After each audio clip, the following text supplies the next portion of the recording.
Bom dia a todos.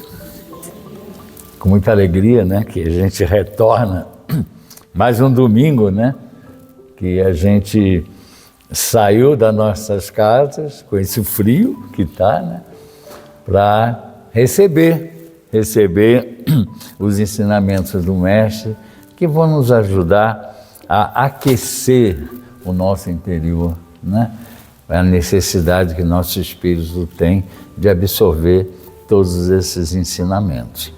Então, hoje eu vou falar um pouquinho de uma coisa muito importante, que não é um privilégio de determinadas pessoas, determinados indivíduos, não. É a liberdade que todos nós temos, que Deus nos dá, né, de fazermos o que quisermos da nossa vida. A decisão é de cada um de nós, né? Isso se chama livre-arbítrio. Nós vamos então conversar, né, sobre esse livre-arbítrio, como que nós podemos nos comportar com relação a isso, aproveitar essa liberdade, né, que cada um de nós tem de decidirmos, de fazermos a nossa existência terrena da forma que cada um quiser. Logicamente que isso tem um custo, né? Que é a responsabilidade, né? Pelas consequências daquilo que nós fazemos. Mas somos livres para fazermos isso. Então, disse que um indivíduo atinge um bom nível ético quando ele pensa por si mesmo, quando dirige a sua conduta conforme julgar correto, quando é autônomo para definir o bem e o mal, sem seguir fórmulas sociais, e faz constante exercício do autoconhecimento. Isso nada mais é do que o livre-arbítrio. Eu estou fazendo aquilo que eu acho que é correto, né? Que eu sinto que tenho que fazer, independente dos outros. Não importa, né? A responsabilidade é minha, então só eu posso fazer, só cada um de nós, né? E muitas vezes a gente esquece disso com relação a outras pessoas, porque nós queremos dominar, principalmente os filhos, né? A ação dele, né? A ação deles, quando eles têm o livre-arbítrio. Então, eles podem muito bem também decidir o que querem de suas existências terrenas, de suas vidas.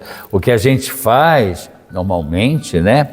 Os pais responsáveis, é orientar, dar toda a orientação possível, indicar, né, o que nós achamos que é o bem, né, que não vá para o caminho do mal, mas não podemos esquecer que eles têm um livre-arbítrio. E desde criança já começam, né, a exibir esse livre-arbítrio, pedindo as coisas, exigindo as coisas, né? Até chegar na adolescência, que já é mais complicado, porque realmente nesse momento eles estão externando as suas tendências, né? E na fase adulta também, né? O que nós podemos fazer é orientar. Então, toda vez que nós temos uma ação errada de qualquer um daqueles que são nossos entes queridos, nós não podemos nos considerar responsáveis por isso, porque eles é que agiram de acordo com o livre-arbítrio deles, tá? Desde que a gente não tenha sido omisso, né? Porque muitas vezes as pessoas são omissas e não orientam, aí é mais complicado. mas de um modo geral não, né?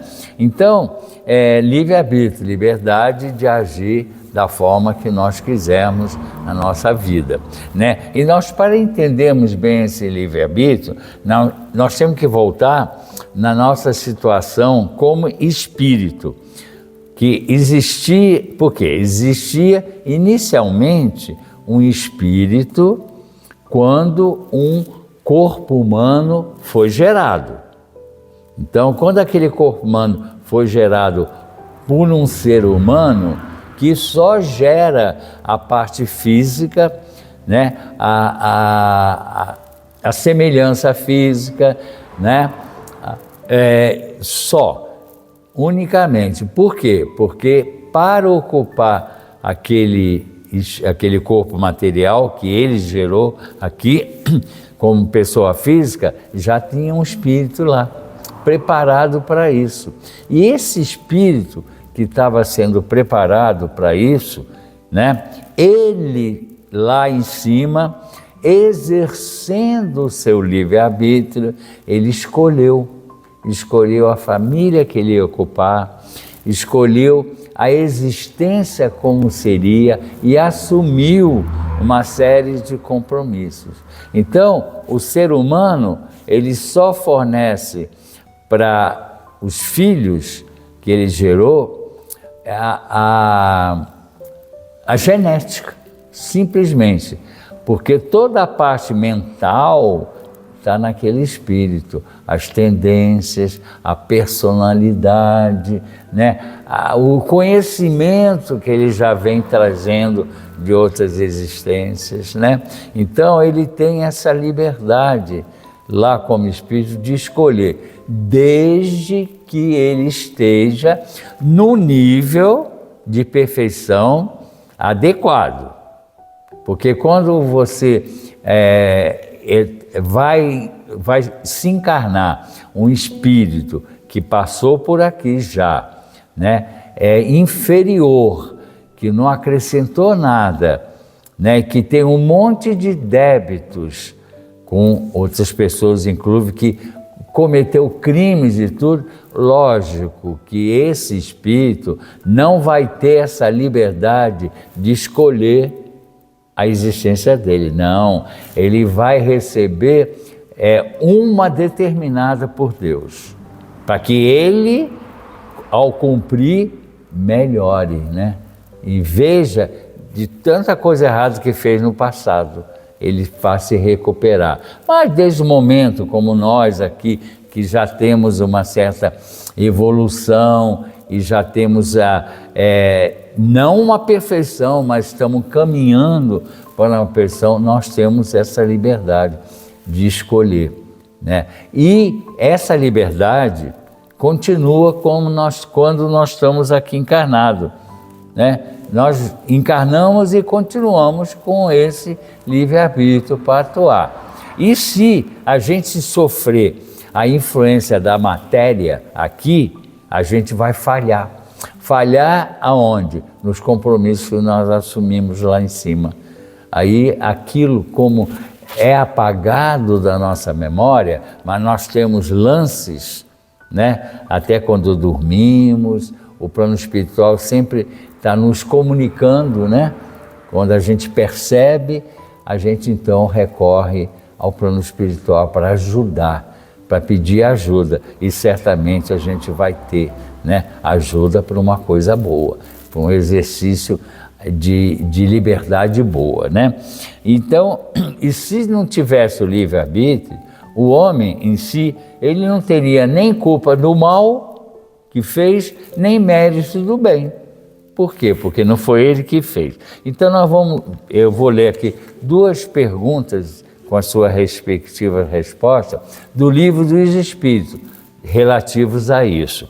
Então, Allan Kardec, nas reuniões mediúnicas, ele pergunta, na questão 843, ele pergunta o seguinte: o homem tem livre-arbítrio nos seus atos?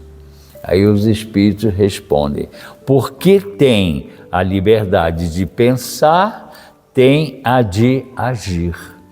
Sem o livre-arbítrio, o homem seria uma máquina. E continuando, Allan Kardec, na pergunta seguinte, 844, ele avança mais, perguntando: o homem goza do livre-arbítrio desde o nascimento? Aí ele responde: ele tem a liberdade de agir desde que tenha a vontade de fazer.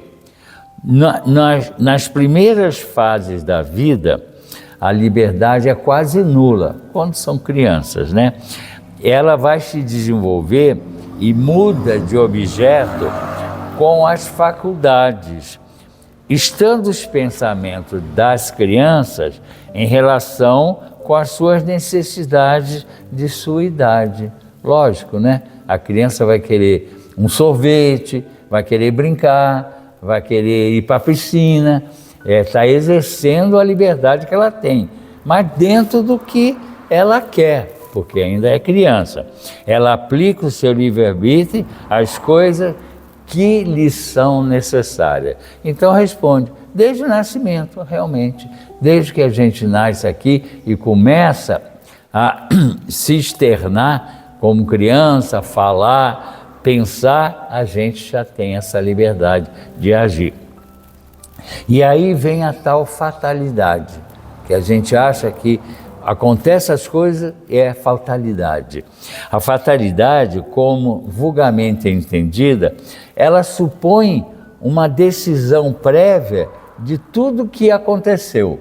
Então, já ia acontecer aquilo. Isso não existe, né? Se fosse assim como os espíritos falam, o homem seria uma máquina, destituído de opinião própria, né? Porque nós estamos sujeitos a isso, né? E ele seria dominado em todos os seus atos pela chamada força do destino, né? Quanta gente fala: meu destino é ser assim mesmo, né? Eu já nasci para isso. Não, ninguém determinou nada para aquele espírito que está encarnado. Ele é que vai decidir, através dos seus atos, das suas atitudes, né? Então a gente vê coisas aí que acontecem, a pessoa pega, bebe, pega um carro, acontece um acidente e fala: nossa, foi uma fatalidade. Não, não foi. Não foi fatalidade. Ele provocou isso, ele sabia que ao beber poderia ocasionar um acidente. Então, é o ato dele, a decisão dele. Não tem que culpar ninguém. Ele é o próprio responsável, né? Isso que é a responsabilidade da nossa liberdade, né? A fatalidade, portanto, nos acontecimentos que se apresentam na nossa vida, né? Elas muitas vezes não, elas são as consequências das escolhas que nós fizemos, mas nem sempre o resultado dessas consequências acontece. Por quê? Porque vai depender de cada um de nós de mudar, de alterar o curso da nossa vida, porque nós temos essa liberdade, né? De alterar o curso da nossa vida, tudo, né? Para o bem e para o mal, né? E nós sabemos disso, né? Nós temos razão, inteligência para decidir isso, né? E a única fatalidade que existe, que essa não depende de nós, é a morte, né? Isso não tem jeito, não depende de nós não sabemos quando vai acontecer, de que forma que vai acontecer. É a única coisa, né? Porque quando a gente veio para cá, a gente teve, como nós falamos, um prazo de validade. Nós podemos alterar esse prazo de validade para mais e para menos, né? Quantas pessoas se suicidam aí? Quer dizer, interrompe a existência terrena. Então, ela cortou aquela programação que tinha feito para ela. Vai sofrer muito, muito mesmo. E outros que alongam pelo comportamento deles, vieram aqui por um determinado tempo, mas eles estão se comportando tão bem, fazendo tanto coisa arbitrariamente que ele vive mais. Muitas vezes até com doença, né? A pessoa pega uma doença, recebe um diagnóstico clínico e diz, você tem 6 meses de vida. Se aquela pessoa aceita aquela doença e continua vivendo com todas as limitações que aquela doença possa dar a ele vai viver muito mais do que os 6 meses. A gente vê isso, né? Agora, se ele se entrega e aceita aquilo, diz, não dá mais para viver assim, realmente ele vai viver os 6 meses, né? Então, nós é que dominamos tudo isso, fazemos tudo isso em nosso prol da nossa liberdade que nós temos, né? Então, nós não somos uma máquina agindo por impulso alheio, não. Nós temos inteligência, nós temos razão, tomamos iniciativa, nós pensamos, escutamos e decidimos o que nós achamos que é melhor. E somos responsáveis por isso, né? Então, e nós temos isso porque nós conservamos, sob esse corpo material que nós temos, esse espírito que veio ocupar.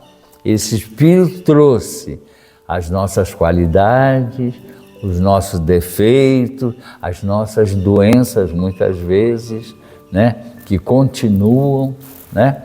Quantas pessoas, né? Que usam drogas ou álcool, né? E que desencarnam e elas mantêm aquilo que ela prejudicou no seu corpo material, que está no seu perispírito. Quando ela retornar aqui, ela vai ter que curar aquilo tudo. Então ela vai sofrer um pouco com aquilo que ela provocou em existências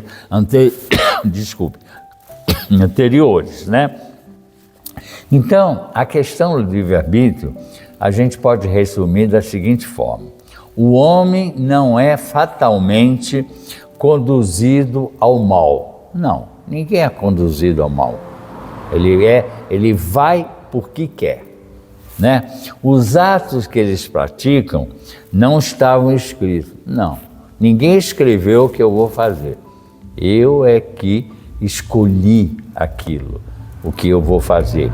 Os crimes que as pessoas cometem não são resultado de decreto do destino. Não, ninguém determinou que eu ia fazer aquele crime. Não, eu é que fiz, né? Então, pode ser que muitas vezes uma existência que eu escolhi lá em cima, né? Eu me sinta arrastado para o mal, em função do meio em que eu estiver situado, né? Ou nas circunstâncias que eu vivo. Mas mesmo assim, nós somos sempre livres para agir como nós quisermos. Então, o que a gente quer dizer? Que o meio que eu vivo, ele pode influenciar em mim, mas eu é que sou responsável em fazer aquilo ou não. E a gente vê isso muito, né?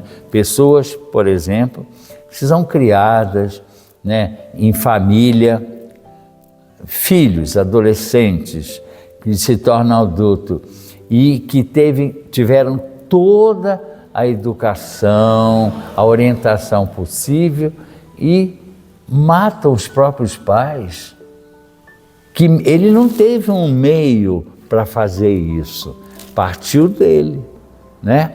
Por outro lado, pessoas que vivem em comunidades em que em volta dele reina crime, ele não participa, ele está ali naquele meio vicioso, mas ele não entra no meio. Então, nós é que determinamos, né?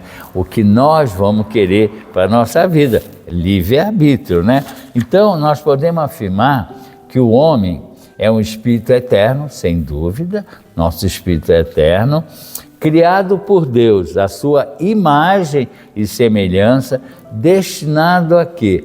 a felicidade e a perfeição, através do exercício desse livre-arbítrio. Ninguém veio aqui, né, para ser infeliz. Não, Deus não ia fazer isso. Nosso pai colocava, você vai ser infeliz pro resto da vida. Não, ele tem sofrimentos necessários à sua evolução. Faz parte, o sofrimento faz parte. Mas são passageiros, né? Nós temos momentos felizes, né, e momentos infelizes. Tudo passa, né? Tudo passa. É a gente ter paciência para aguentar, né? Um dia está bem, outro dia está mal. Paciência, né? Nós temos sempre que ter a iniciativa de querer o dia seguinte melhor do que o anterior. Mas somos nós que fazemos isso, né? Tentando, né, resolvendo os nossos problemas da melhor forma possível, para que não nos afete tanto, mas sempre batendo na mesma tecla. Depende de cada um de nós, né? Então, por nós sermos livres, nós temos essa responsabilidade das consequências. Isso não tem jeito, né? Nós vamos ser sempre responsáveis pelos nossos atos. E não podemos culpar ninguém por aquilo que acontece conosco. Muitas vezes a gente recebe uma orientação errada, né?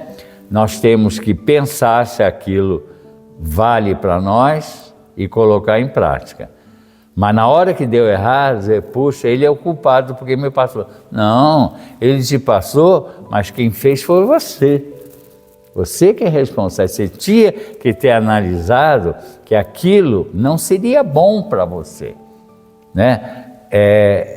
Nós somos inteligentes o suficiente para decidir isso, né? Quantas vezes a gente pede a Deus, ao nosso anjo, né, da guarda, ao nosso santo, né, que nós depositamos fé e confiança, uma coisa e ela não acontece.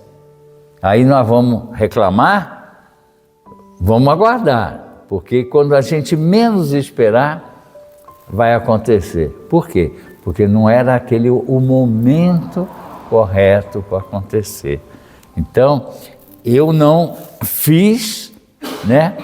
Quer dizer, eu fiz e não consegui, não é culpa minha, é porque, graças a Deus, o momento não era aquele, e aquilo voltou, e veio e conseguiu. É só nós termos um pouquinho de paciência. Então, gente, era isso que eu queria ter trazido para a gente refletir da importância que cada um tem da própria existência aqui. Lá em cima também, né? Porque nós escolhemos, né? E a gente às vezes fala assim, por que aquele grupo fez aquela família, tem aquela família? Alguma coisa está errada. Não está errado não, está certo. Aquele pessoal tinha que conviver junto, porque entre eles, do passado, tem inimizades, tem resquícios, coisas que estão pendentes ainda. Então, eu venho aqui como filho de um pai ou de uma mãe que me maltrataram demais. Eu não sei que isso aconteceu, que graças a Deus é apagado da minha memória. Então, com essa aproximação familiar, eu vou acabar com isso. E o contrário também, né? Pai e mãe, né? Às vezes recebem um filho que, nossa, eles foram terríveis no passado. Eles também não sabem. Aí, com aquela convivência maternal, fraternal, vai acabar com essa amizade.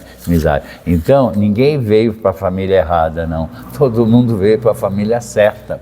Lógico que, dependendo do grau evolutivo, a maioria dos membros familiares já são simpáticos entre si, porque já retornaram, né, várias vezes. Mas, às vezes, tem um, né? Ou tem um que entra, né? Um genro, uma nora, né? Veio de fora e aí é complicado? Sim, por quê? Por que veio aquele? Por que você escolheu casar com aquela pessoa? Porque tinham coisas para resolver entre eles e entre aquela família. Então, a gente tem que usar o nosso livre-arbítrio para resolver todos esses problemas e viver de uma forma correta, feliz. Como eu falei aqui, ninguém veio aqui para ser infeliz. Nós viemos para sermos felizes e cada vez mais melhorarmos, né? E nos tornarmos um dia perfeito. Aí não vão voltar mais para cá, não precisa. Nós vamos ficar lá em cima, né? Ajudando quem ficou aqui embaixo, né? Por quê? Porque nós já chegamos e já cumprimos a nossa missão. De que forma? Por nós mesmos, pelo exercício dessa liberdade que eu tive, que tenho de fazer o que quiser na nossa vida. Então era isso, gente, muito obrigado. Que Jesus sempre está do nosso lado, nos ilumine para que a gente exerça da melhor forma possível o nosso livre-arbítrio. Que assim seja.